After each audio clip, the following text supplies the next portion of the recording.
Kamusta? Alam niyo ba kung ano ang sikreto sa isang masagana at matagumpay na buhay? Simple lang, pero madalas nating nakakalimutan.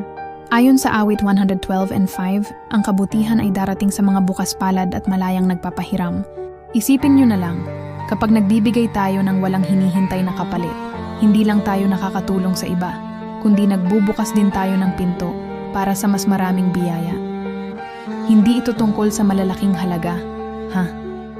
Kahit simpleng pagtulong sa kapitbahay, pagpapahiram ng gamit sa kaibigan, o kahit pagbibigay lang ng oras at pakikinig, malaking bagay na yan.